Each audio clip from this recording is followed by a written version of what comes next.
करडई, शास्त्रीय नाव कारथॅमस टेंटोरियस. हे बारामाही उगवणारे काटेरी कडांचे पाने असणारे झुडूप आहे. कोवळी पाने काटेरी नसतात. जून झाली की होतात. करडीची रोपे 30 सेंटीमीटर ते 150 सेंटीमीटर उंचीपर्यंत वाढतात. यांना पिवळी, भगवी, तांबडी फुलेही येतात. याच्या पानाची खाण्यासाठी भाजी करतात. तसेच करडीच्या बियापासून खाद्यतेल बनवले जाते आणि याच्या फुलापासून रंगही बनवले जातात.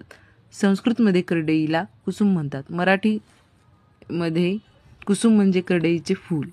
कालिदासाने ऋतुसंहारामध्ये रानातील वणव्याचे वर्णन करताना या फुलांचा उल्लेख केलेला आहे. हे रब्बी हंगामात घेण्यात येणारे पीक असून कमी पाण्यावर तसेच आवर्षणावर मात करण्याची क्षमता या पिकामध्ये जास्त असते. त्याच्यामुळे याचा आपण उपयोग करू शकतो.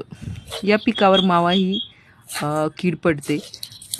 उशिरा जर आपण पेरणी केली तर त्याचा प्रादुर्भाव आपल्याला आढळून येतो आणि त्यामुळे 25 ते 30% नुकसान होऊ शकते. उपाय: करडईची पेरणी लवकर म्हणजे सप्टेंबर महिन्याच्या दुसऱ्या आठवड्यात पंधरवड्यापर्यंत करावी. त्याच्यामुळे मावा हा कमी पडू शकतो आणि त्याच्या व्हरायटी कुसुम,